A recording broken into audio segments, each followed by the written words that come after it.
yako Bwana. Adui waliotuzunguka Bwana umekwisha waangamiza. E Mungu sisi twakutukuza daima milele na milele. Ni neema, ni neema, ni neema, ni neema.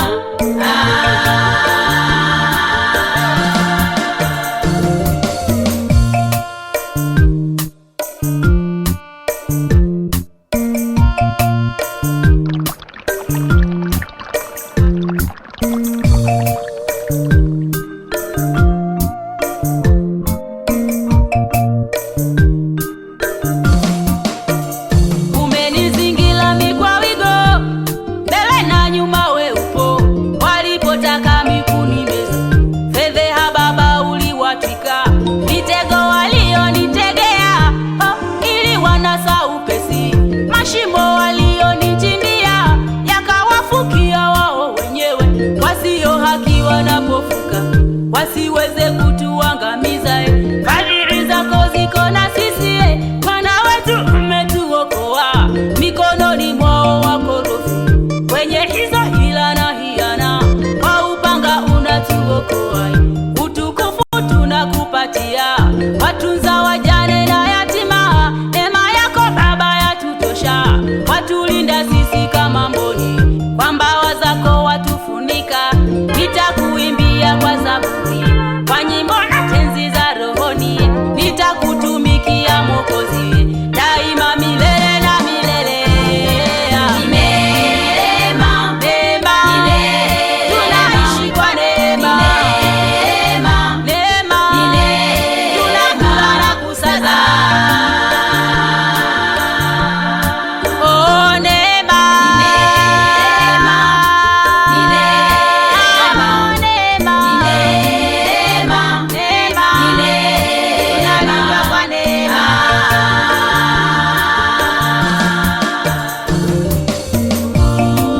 Ndugu yangu mpendwa, unaisikiliza sauti hii, nayo ni neema ya Mungu tu hata kuisikiliza. Wengine walitamani kuisikiliza lakini wamelala mauti, lakini wewe uko unaisikiliza hii sauti. Huenda ndio ikawa ya mara mwisho kuisikia. Yesu akahitaji maisha yako.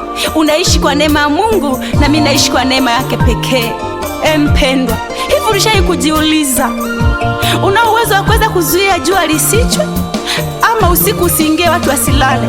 Kama una uwezo wa kulala, unaamshwa salama, ni kwa neema ya Mungu tu mpendwa. Ni kwa neema ya Mungu tu. Akiamua usiamke, hauamki mazima. Akiamua uamke, unaamka. Ni kwa neema ya Mungu tu.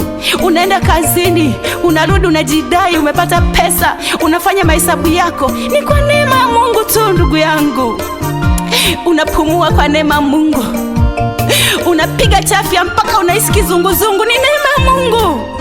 Unapiga miayo, ni neema ya Mungu. Unavuta pumzi ya uhai bure, ni neema ya Mungu ndugu yangu. Unaendesha gari kwa mbwembwe zote mpaka unarusha watu matope, ni neema ya Mungu tu. Basi usicheze hii neema. Ipokee neema ya Mungu bure inayokuhitaji. Inahitaji maisha yako, hiyo neema uweze kuyabadilisha. Umpe Yesu Kristo maisha ili uweze kumtumikia yeye, urisi uzima wa milele. Tafuta kwanza ufalme wa Mungu na mengine utazidishiwa. Achana na mambo ya dhambi. Irudie neema ya Bwana ingali bado ipo. Maana kuna wakati itafungwa neema ya Mungu. Hautakuwa na jeuri ya kuabudu masanamu. Hautakuwa na jeuri ya kuwalingishia watu utajiri wako. Kwa sababu kila kitu ulicho nacho ni kwa neema ya Mungu tu. Ni kwa neema ya Mungu tu ndiyo inayotuwezesha.